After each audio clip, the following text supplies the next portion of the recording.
what turned into Yeah. like super angry Chase and like still stressed out, like I think like that was kind of the turning moment of the trip where it was like Durango was super cool in general, but just like it's Yeah. one of the moments that I look back on the trip and it's like something kind of just changed in me from that.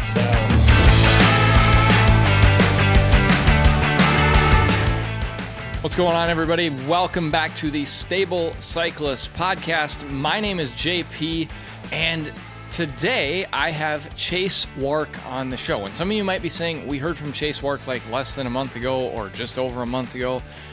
And you would be right. But if you've been listening to this show for any amount of time, you will know that community and building community is a big part of what we are doing here. And one way we do that is to bring people back on and kind of hear beyond the scope of their long story, what's going on in their lives. And so Chase is here today to talk about kind of what the last 5 weeks have been like since I sat in his living room in Winona, Minnesota and created awesome gravel beef with Drew Dillman.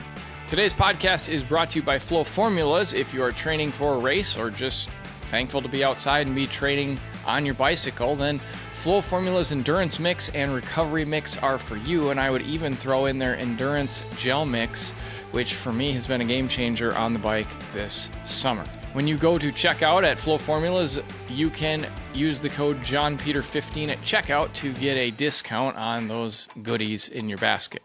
Now, one more personal note that I want to share with you on this podcast before we get into our conversation with Chase, and that is for me. Some of you know that a year ago, on July 6th in 2023, I was in a really bad mountain bike accident, just like 300 yards down the hill from my house when I came around a corner at high speed and crashed into a tree that had literally just fallen down. A lot of you know that I have battled bad post-concussion syndrome for the last year, essentially, until I started working with a new doctor at Sanford Health in Bismarck, North Dakota. Bismarck, North Dakota, again, big connection to this show. But I started working with Dr. Jonathan Pressler out there, and he is a concussion specialist. And there were a lot of similarities with Kelly Catali's story. She was on at the end of May. I did indeed have post-concussion syndrome. I did indeed have anxiety stemming from that we needed to deal with. But the really good news is that just last week, I went and met with Dr. Pressler, and I was fully cleared to be back in action. And I thank Dr. Pressler for everything he has done for me. And I said, I genuinely hope I never see you again, Dr. Pressler, in my life. So, and he told me that a lot of people tell him that at the end of their treatments with him. So I am back to training. I am back to starting to think about racing my bike again, which I, over the last year, never thought was possible. But it is an exciting time to just be back out on the bike and to be that much more grateful for everything that I do get to do and that I am able to do. And I hope wherever you are, as we dive into this interview, whether you're struggling or whether you are living life at its best right now, that you do remember there are a lot of people around who care about you. And to just keep moving forward every day, because for last year, that's essentially what I had to do. All right, enough about me. Let's get back into this conversation, or get to this conversation, I should say, with Chase Wark. Well, Chase Wark, we had such a good time doing a podcast last time around in your house that we kind of talked about doing some like catch up with Chase, or like, you know, reconnecting more often. And so here we are talking about kind of how your last month plus has been. I guess it was almost 6 weeks ago now when we hung out, but we're going to talk today about kind of how you've been doing and all the travels you've been doing and what you have coming up. And I guess I want to start off where we kind of left off when I was at your house in Winona. We went super deep on the realities of the pro lifestyle. And one thing I drove away And I was like, I'm a little worried about Chase and how he's doing, just with where his training is at and how things are going. And you were definitely in a slump. And I don't know how much we talked about that actually, like on air of the podcast, but for me personally, and then our interactions a lot over the next, since then basically has kind of grown our friendship. But, I was driving away concerned about how you were doing and this slump you were in. So kind of, you've seemed to move out of that now. Tell us about that. Tell us about kind of how things were really going, and then tell us about moving through that. Yes, I think I mentioned like the lifestyle being pretty lonely, and that definitely I think that was the biggest factor. And like it's something I didn't realize like in it, that yes, pro cycling life can be lonely, but also Abigail was working almost every single day, and there was a miscommunication, and I didn't realize she was working every single day, so she didn't have to work this whole entire month. So like,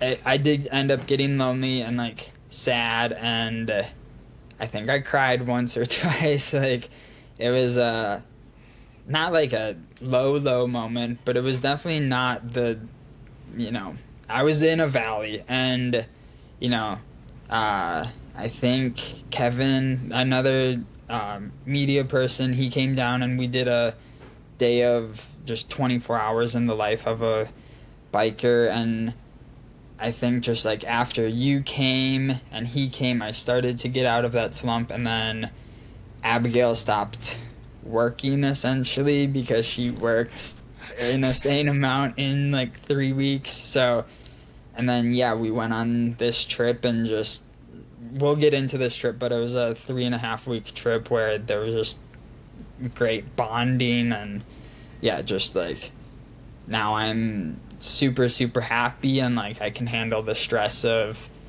I'm putting on 2 bike races this weekend, and that's stressful, but it's not like I'm not going into bed at the end of the day like questioning, is this all worth it? Like right now I'm like happy with how life is going. So, and another cool thing, I don't know if we would have gotten into this, but like what came of the podcast was me and Drew connecting. Yeah. And then him and I now do a Bible study every single week. And like I've never I didn't get into my faith much last time, but like I am like a Christian, and I've gone to church for kind of as long as I can remember, but I've never read the Bible. So like then I'm like, man, am I like, like I'm a believer and everything. It's just it's been super nice because I now have someone kind of almost to hold me accountable to like get my readings in for the week, and like it's helped me grow my faith. And that's probably like the coolest thing that's happened since we last talked, honestly. Like I've done 3 bike races. I did get that gravel beef sponsor, but the Bible study has been the Bible study has been by far the coolest thing like that has happened since. No Quick Trip sponsor, but the Bible study is super cool. Well, and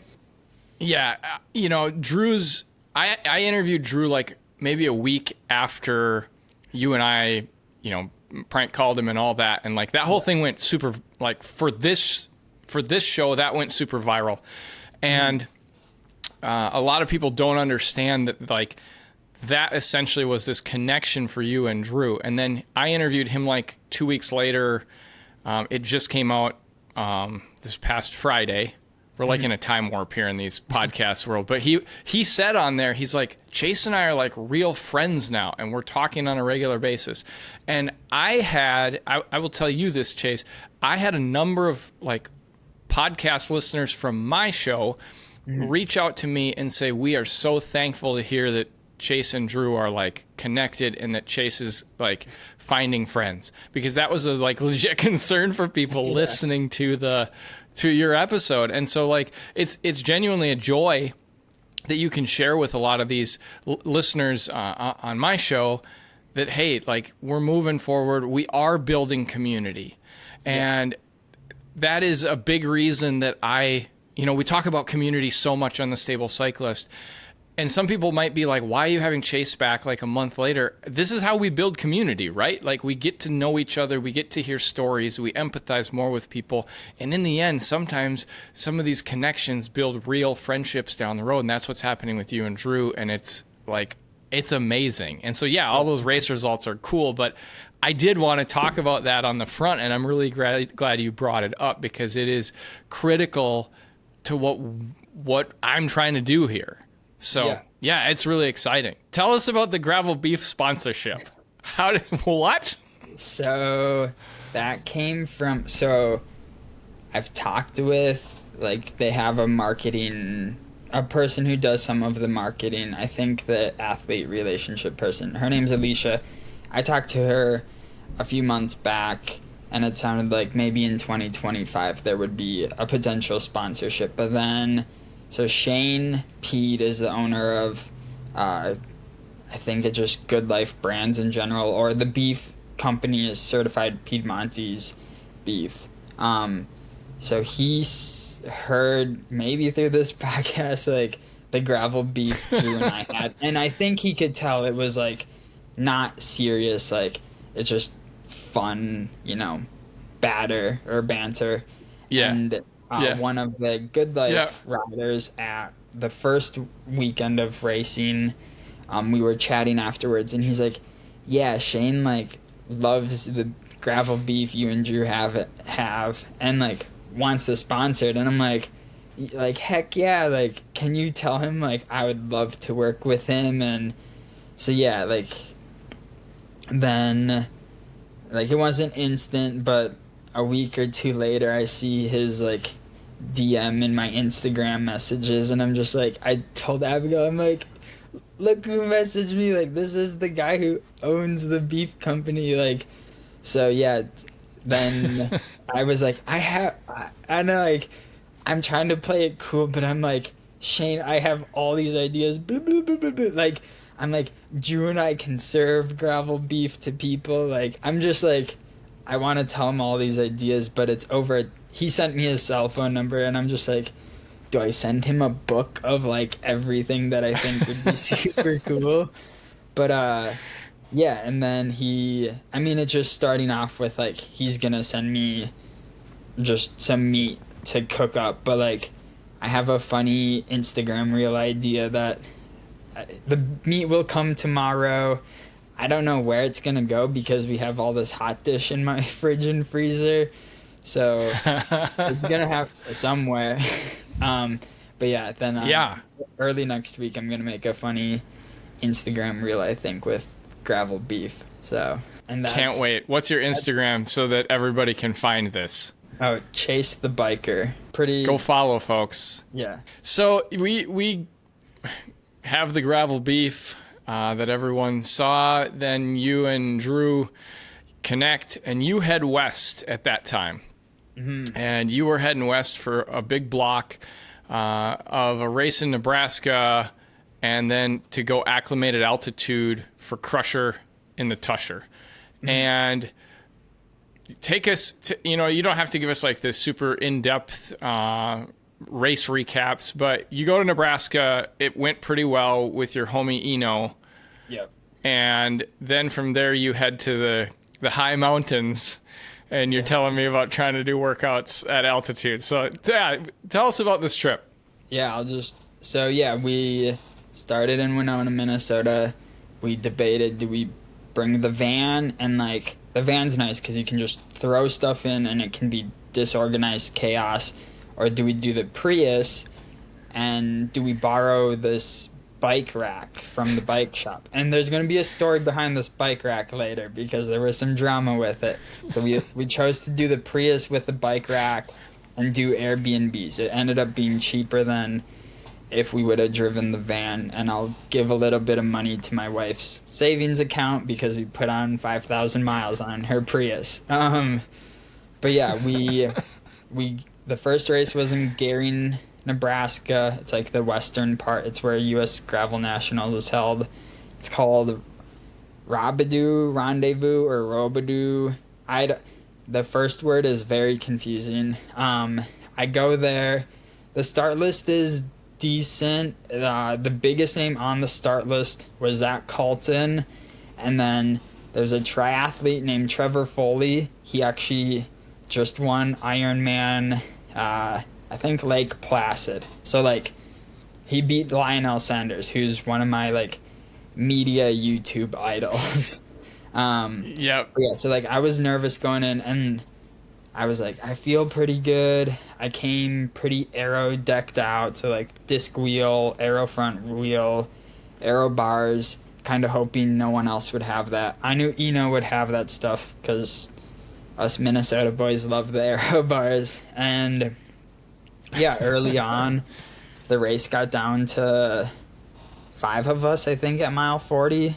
And then Eno and I could corner way better than, not way better. Eno's the best corner. I could kind of hang with Eno in the corners, and we would create separation. And then, yeah, by mile 60, then there was a mountain bike course. We hit that. Eno and I, there was 2 of the riders actually ran into each other and had it on clip. So Eno and I get a instant 20-second gap. We get a bigger gap by the end of the trail. And then we have aero bars. None of the other riders do. So instantly it's like game over, I guess. It kind of feels unfair, but it's like, use your aero bars if you have them. And yeah, our thing was we were gonna race to the top of a hill, which was like 15 miles away from the finish, but it's almost all downhill back into town. And whoever, if it was really, really close, I don't know. Yeah, I'll be like open here. We were gonna have me win it because I would also get a performance bonus, and then we were just gonna split that, so we would have split more money between us. But it didn't feel right, so I was like, let's race to the top. Whoever wins to the top of this hill is the winner, and we'll help each other on the way back. And like, he drops me pretty early. Like, I was out of gas, so he beats me. Yeah. We celebrate across the line together. He still thought I was supposed to win, so I'm like pushing him in front of me because we put our arms around each other. I'm like, no. So yeah, he won $5,000. I won $3,000, and that was kind of the start of the big paycheck hunt for this race. Yep. Yeah. Yeah. Well, I was really interested. Just in how I know how close you guys are as friends, or you've talked about your friendship in the past, and I saw the pictures at the finish line, and I was like, how did these two figure out like who's gonna win or what happened, or like because you're not like, nobody's sprinting obviously in the pictures, and so I was really interested in hearing that story, and I really do appreciate transparency on those kinds of things, as do I think most of our listeners, because they all have the same type of questions. So yeah, that's awesome that you let it play out that way. And sorry, keep going. Well, we need to break up this long 4-week story. Okay. But yeah, so that ends. Then we head to... So the next stop was Salida to visit my wife and I's friend, Kate, Jeremy Staff and Kate. They used to live in Winona, and they just moved down there a year ago, I think. So they had a guest room. We crashed at their place for 2 days. Just a really cool downtown and chill time after the race. After that, we went to Durango, Colorado. We went to Durango because Isaac Allred, a kid I coach, or not a kid, I guess he's in college now, he let us stay in his bed because he was gone for free. So yeah, we crashed there for I think 6 days, or through the 4th of July and a little bit afterwards. So that was really fun riding. I did most of my intervals on one of the mountain climbs that gets up to 10,000 feet. And I didn't weigh myself the whole time, but I felt like I was going pretty well climbing, like really happy with how things were. There was a KOM and like Sepp Kuss was on this, Payson McKelvin, Howard Grotz, Braden Lang, hitters, like some pretty big names. I was like 6 minutes off the KOM, but I was doing intervals up this mountain, so there was times of rest. Sure. I wouldn't have gotten the KOM, but it was cool to be like, oh, I'm not like 30th on this mountain climb while doing intervals, so I was happy with that, and I'm like kind of getting excited for Tushar, even though I don't think it would have been my best result ever, but I was just excited to see how I would climb against skinny non-Midwest people. And then while we were in hung out in Durango, next was Moab, so we kind of went down. My wife and I also were just having a vacation, and I like to think of this as a 3-week honeymoon.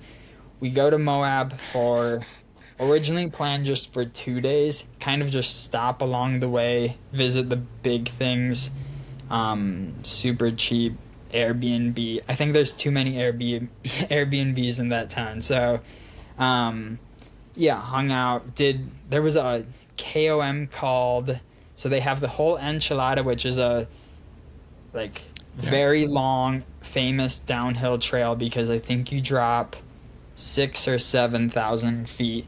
They have a KOM though that starts from town and goes up called the whole tostada. It's another Mexican food.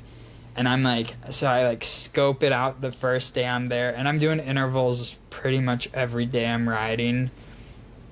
And then the second day I'm like, okay, the construction starts at 8 a.m. I need to get out super early and go after this. So I do my intervals while taking it, because it's not a famous KOM segment, so there's no big names on it, but I'm like, I want a 6,000 foot KOM. So took that, then I get back and Lifetime posts Tushar or Crusher and the Tushar updates coming soon because there was a fire out there.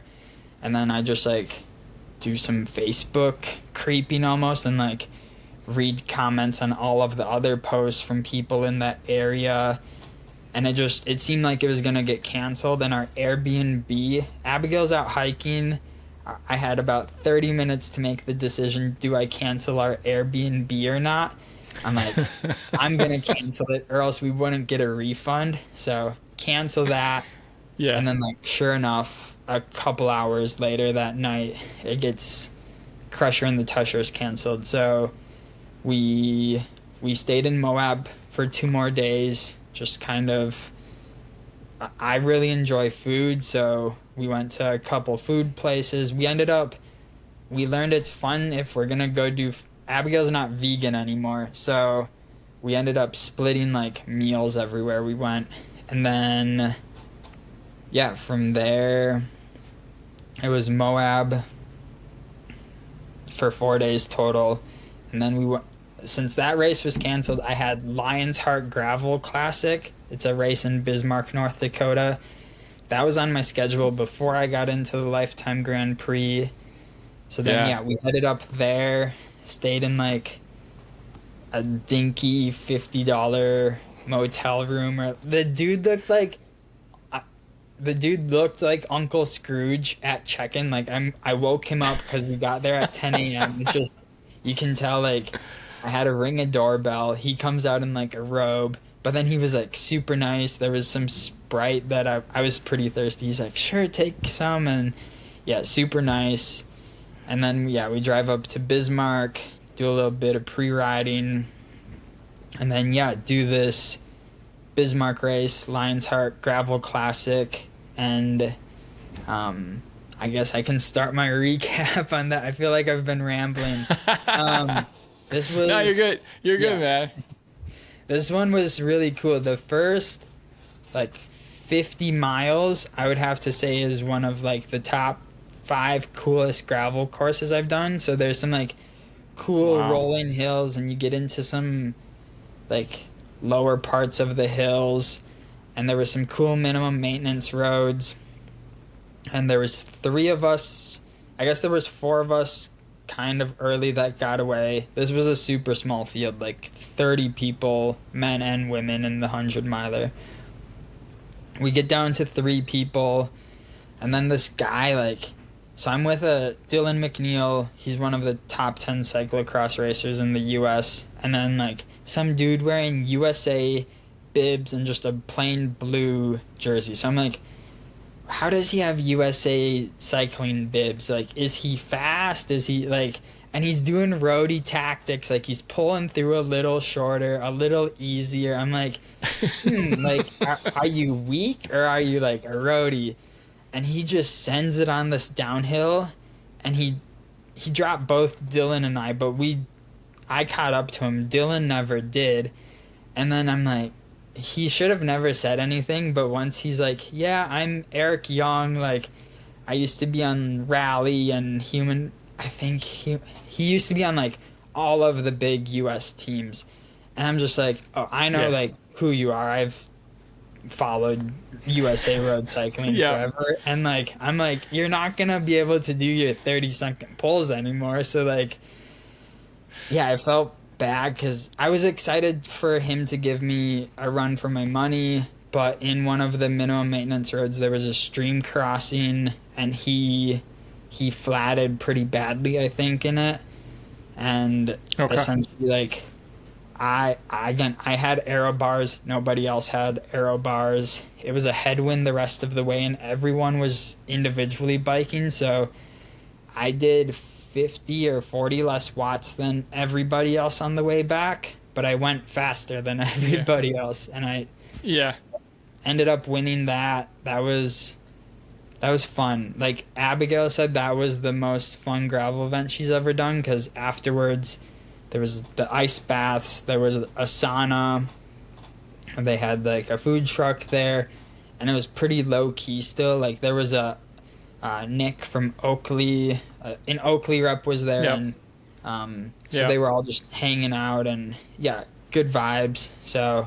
Well, and I look forward to passing on your feedback to the 701 folks who run it, because, like, I mean, you and I, like, literally did an ad for that race during the podcast, and I have ad reads for the Alchemist, which is their fall gravel race, kind of in the same area, but not exactly. But more specific to this race, Levi Mock is the course designer, and he's actually the drone pilot that works in my team when we go out next week to film the Mattahay 100. So, I can't wait to tell him just the praise, because you've raced all over the place, and to have that kind of praise from you and Abigail is just incredible.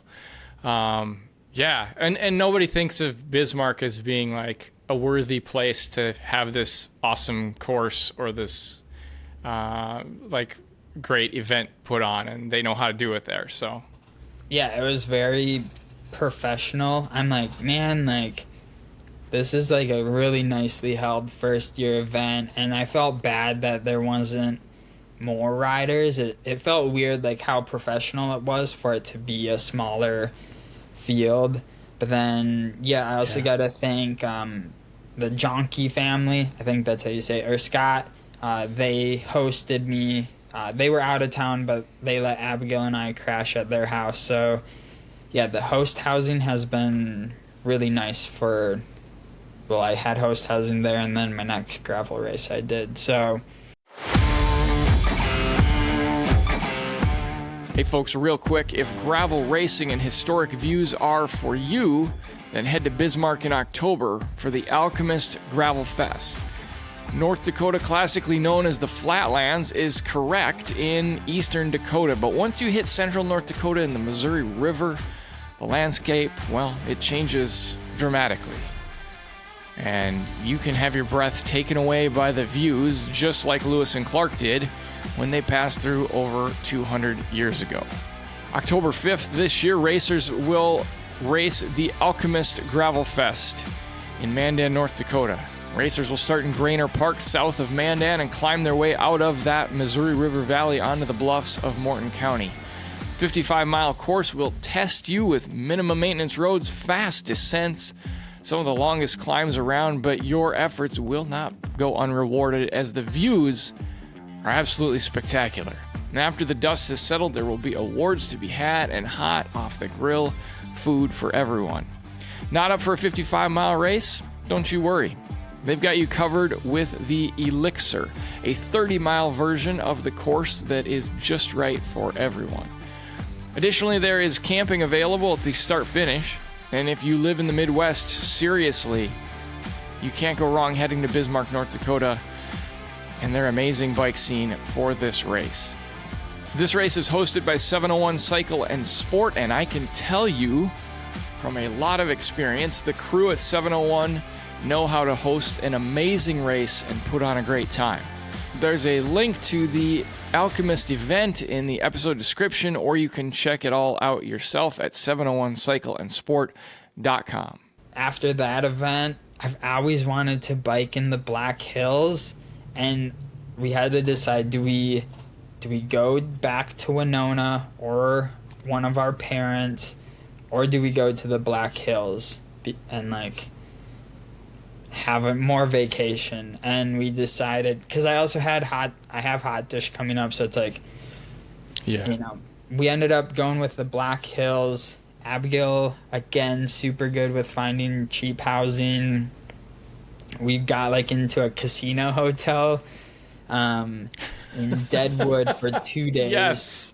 So the first day we got there super late, so I didn't ride at all. But like, you start driving in and it's super cool, and I'm like, I think as long as there's roads off of the main roads, this is gonna be awesome. And then sure enough, the next day I make a route, and like, I hate bike trails, and I'm like, but I remember vividly as a kid riding on I think it's the Mickelson or the main trail that's like in all of the Black Hills. I'm like, I remember it being like a cool trail. So I had like 30 miles out on it, and it was beautiful. I'm like, I think I could just ride this bike trail the whole day. But then I hopped on and hopped off of it, hit some different gravel roads, more like ATV trails. I wish I would have had mountain bike tires for some of this stuff, but then like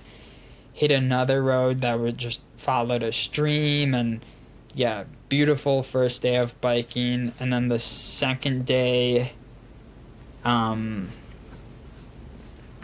trying to remember, I didn't bike the next day. Abigail and I we kind of like a transfer stage, I guess. We moved from Deadwood down to Keystone, and we did Needles Highway together. So that was really cool, and just kind of enjoyed each other's company. I think I was pretty tired from riding in Bismarck, riding in Deadwood. So hung out, and then the next day I planned a route. I wanted to do Needles Highway again because I liked it so much, and there was another climb that you can see Mount Rushmore from the top. So I woke up at 6 a.m. I'm like, I need to beat traffic, and I have this Bora jersey that's like highlighter yellow or green. I'm like, I'm gonna wear this for high visibility, but then I only saw like 2 or 3 cars on each climb that passed me. I guess I went past more cars on Needles Highway. But it's my favorite spot to bike now. I want to go back. And then I guess and people in the people in the US don't understand about the Black Hills. Like, especially the higher you get in them, you are at elevation. They are, a lot of the high end of the mountains there, and I'll call them mountains because they're higher than the Alps that you just saw everybody ride through in the Tour de France. So but people hear Black Hills and they're like, oh, it's just pretty. And it's like, no, these are like legit mountains in the middle of or on the far western edge. Yeah, there was. I've thought of like, okay, maybe I go out. I find like some BLM land or a campsite somewhere up higher elevation out there to like acclimate for altitude, because it's really cool. And yeah, I'm a huge fan of pine trees. We don't have many in Winona, so whenever I can get one of those, I'm like, yeah, this is sick. And then yeah, the next day we woke up super early and we had a like 12-hour drive over to Peasic, North Dakota for Nepomuk Gnarly. So we got into town Thursday for that.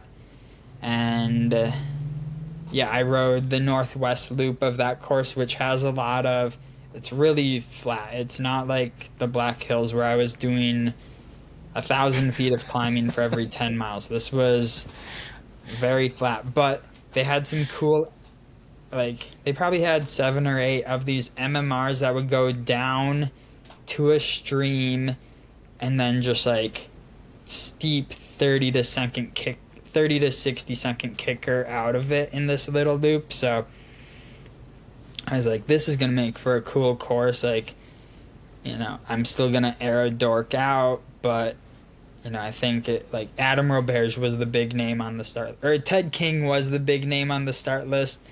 Adam Roberge was the fastest person on the start list. I'm like, I think I can chase Adam Roberge if he doesn't have aero bars. Like, crossing my fingers he doesn't show up with them. So then, yeah, Friday we had a pro ride, group ride, and then a Q&A. So all of, like, me, Eno, Ted King, Laura King, Adam Roberge, and Morgan Chafin, I think is her name. We all had a group ride together, and then a Q&A for the folks of Grand Forks, North Dakota. It's called the Ski and Bike Shop. One of my friends, Simon Murphy, owns it, or is a co-owner, I should say. And yeah, we did that, and then made some equipment changes on Friday, but I never tested them out. So then, yeah. Yeah, I've heard about these equipment changes in a text, but you said I'll tell you more about it later. And so I want to hear, what are we talking about and what happened? Yeah, I have not looked at the wheel, tire, or rim tape. I'm expecting what happened. So for the listeners, I had my climbing setup still for Crusher and the Tushar. So I had these head wheels with bird spokes with 45 millimeter Conti Terra speeds, like really fast rolling, climby tire. Lion's Heart Gravel Classic. I was like, this is a small enough field where it really doesn't matter. I can probably still use the lighter wheels and get away with it. I don't need an aero dork out for this race. But then for Nepomuk, there was bigger names. So I'm like, I need every marginal gain I can have. So I moved the tires over onto my disc wheel. And I don't know, I have a disc wheel, a Headjet 180, and a Vanquish 6, which is like a 60 millimeter deep road wheel. And on the rear, I don't know. I want to guess that somewhere in the rim tape it got crunched while the tire was seating, and then it leaked air once there was actual weight applied to it. Sure. Or maybe there's just a leak in the tire, but it was something there was no hole in the tire, so there was nothing for me to plug when my tire went flat 5 miles in. And I'm just like, I don't know what to do. I only had 2 CO2s, and maybe I was looking at, like, I didn't have a hand pump either, so people, like, off, like everyone, a lot of people knew me in the race, so they're like, Chase, you need anything? I'm like, no. I called it a day. There was a random, so they have a sweeper truck for this race, and like he comes by and there's a truck behind him, and the dude in the second truck comes out and like to the first truck, and he's like, hi, my name's Eugene Bozart, like do you guys need any help for this race? Like a super friendly farmer, like who didn't plan to help, he wanted to come and help. He didn't sign up on the volunteer sheet, but just shows up out of nowhere. And they're like, you can tell the people who are actually sweeping, like, didn't know what to do. And I'm just like, well, would you want to take me? Like, I'll provide you a job. Like, do you want to take me to my wife? She'll be up there in 3 miles. She's taking pictures. So sure enough, I throw the bike in the back of his truck, and we drive and talk about how they have like a dirt bike hill challenge in the middle of the summer, and talked about the fireworks from the night before. So just like cool local farmer. Yeah. And then we get to Abigail, and I'm just like, my day's done, so let's drive back to the church. And Kent Carlson, he like good friends with Aaron Johnson. I really was looking forward to like hanging out with Kent and Alec Carlson after the race. So I was like, I want to at least go back and like talk to them before Kent starts his race. So get back and chat with him before he starts. And I could have there was a 40-mile race that I could have hopped into. I probably would have done it if I thought the prize purse was only like $200 to win. We were about an hour down the road when I realized there was $600, and I'm like, that's more than third place in the 100-mile. Like, let's like, send a picture to Lauf, like, hey, look, I won a bike race. Like, so, I ended up not racing. I had like my other climbing wheels with mountain bike, Conti Race King, which is super fast rolling still. But we packed it up, and I guess I forgot to tell the bike rack story. Yeah, we put it on the bike rack and headed home. I guess to go back to the bike rack, this is random. In Durango, we traveling with a bike rack this whole entire time, and I'm still kind of in the slump. Like, I just got beat by Eno. Salida, I was getting better, but still, like, not completely out of the slump. So in the parking lot of this apartment, someone, like, backed into our bike rack, bent it a couple different ways, and we're just like, this is a bike rack the bike shop was letting us borrow. So it's just like, we're like, okay, well, hopefully we can find who did this. Like, hopefully they come forward and can give us help pay for it, was what Angry Chase was hoping for. So Abigail was out, and like, kind of sporadic driver, and she's like, I think he did it.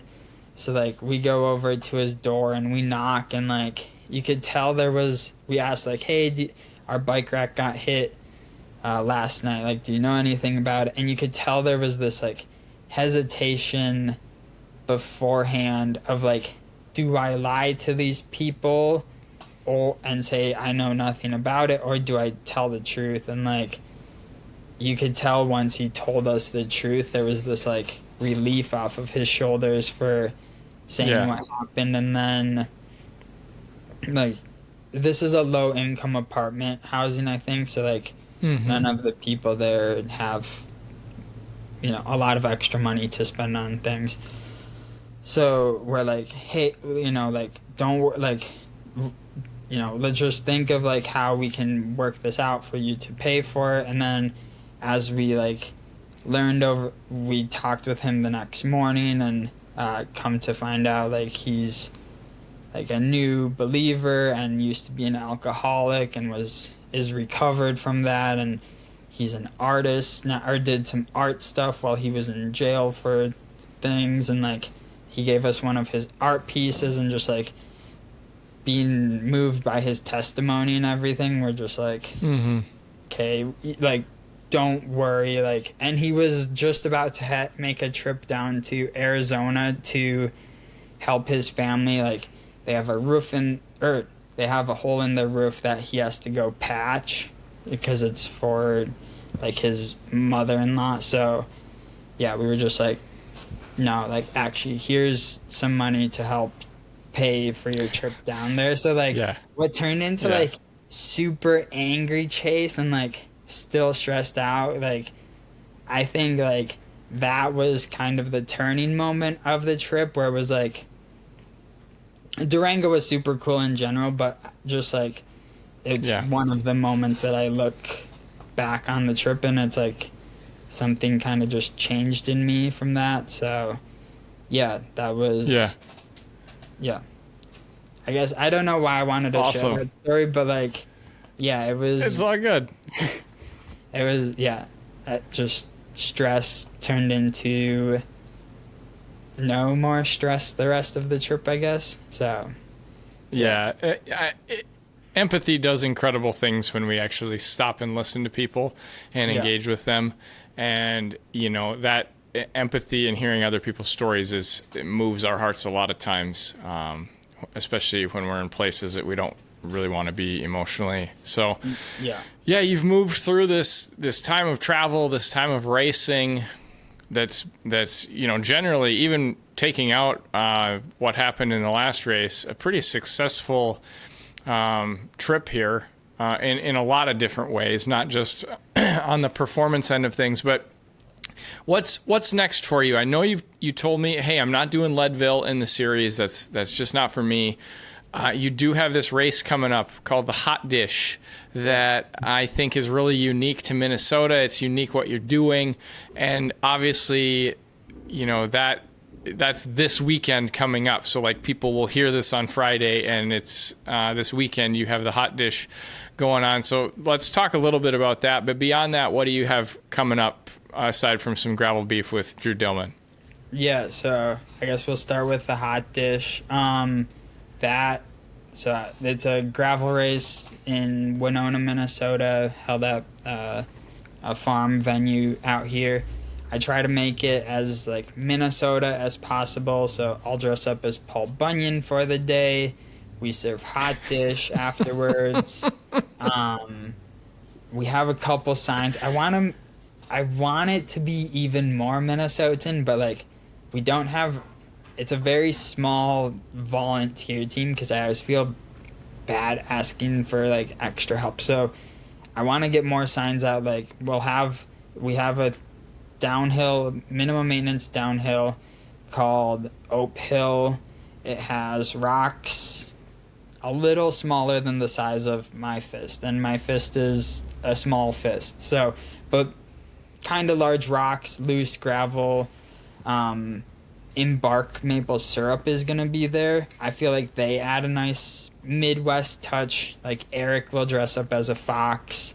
Maple syrup is, well, it can be like New England-y, it can be Canadian, or it can be Midwestern-y. So I think that adds a little touch.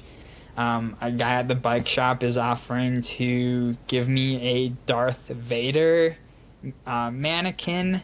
I don't know what I'm going to do with it, but I'm going to bring back Glazer Golly. This is another Quick Trip sponsorship. So we're going to have on the last climb, I don't know if it will be hanging from trees or just Glazers out on a table, but I want to put a sign that says like Glazers ahead, and then have the final aid station will be Glazers, Freezy Pops, and Waters, and that everyone goes through that route. So most of the other aid stations, only the 100K and 100 milers go through. This one, the 50K people also experience. So I'm hoping to give it like a little extra pajazz to it. I don't know the word. So we have around 200 people registered.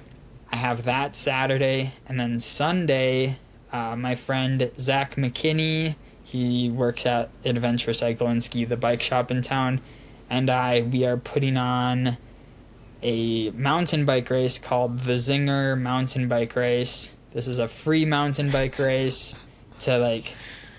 I did this with the Hot Dish. It's kind of just a test event, essentially.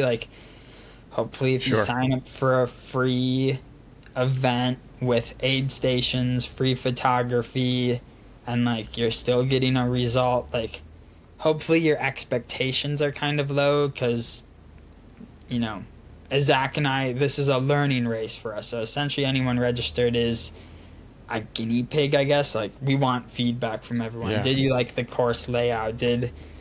Was it too long? Was it too short?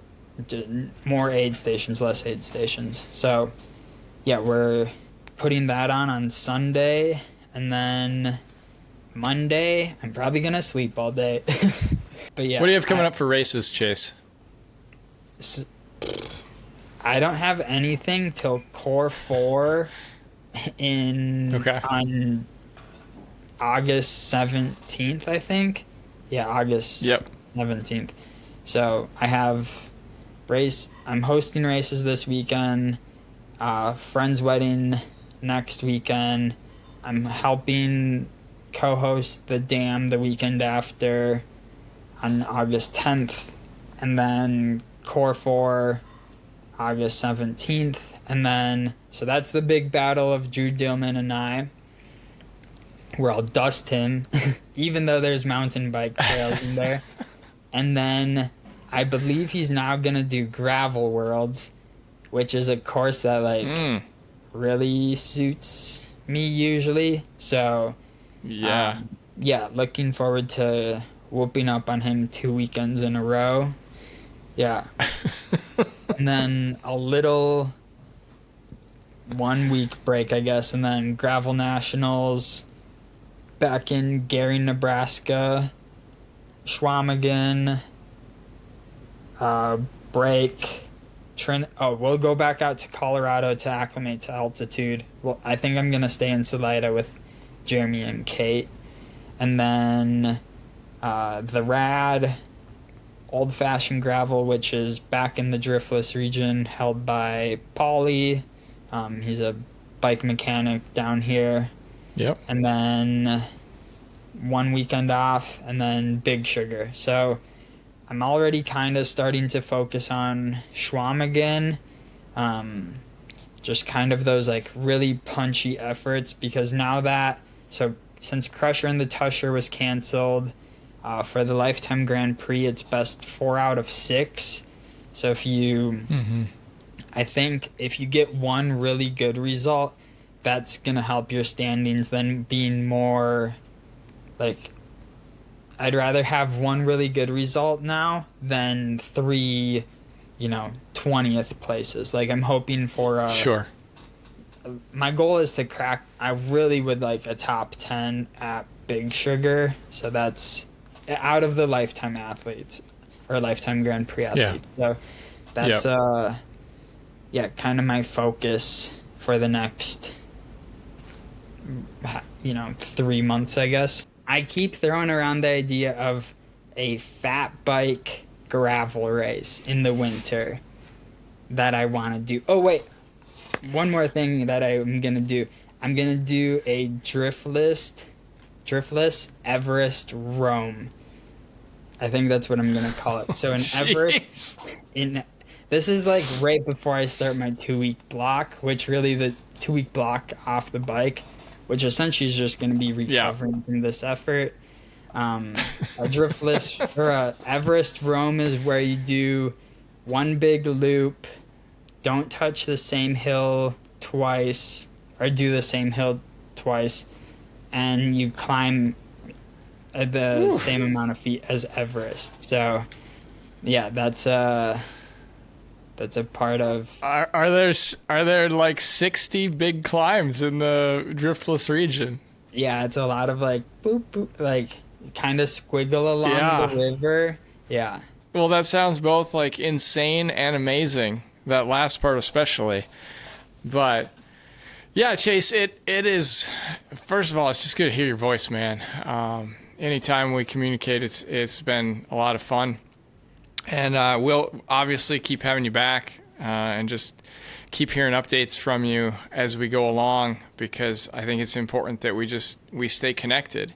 And a lot of people resonated with your story when you were on, and it's good to share life together in this way as well. So I guess I'd like to say thank you for just like checking up on me all the time not all the time, but like, you know, it was the perfect amount of text from you after the first time you came down, where it wasn't like, okay, another text from John. It was like, no, there was the perfect amount of like check-ins where it wasn't overwhelming. So just that was also really appreciated. And yeah, man, I told you when we were there, and you were kind of sharing how things were going, and I'm like, well, I am known amongst my friend group as that annoying guy who will, check in and you're not getting rid of me. So yeah, this is great, man. And I know the audience loves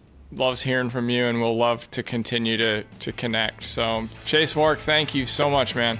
Thank you so much for hanging out with Chase and I today. And do me a favor, reach out to those around you and remind them that they are loved.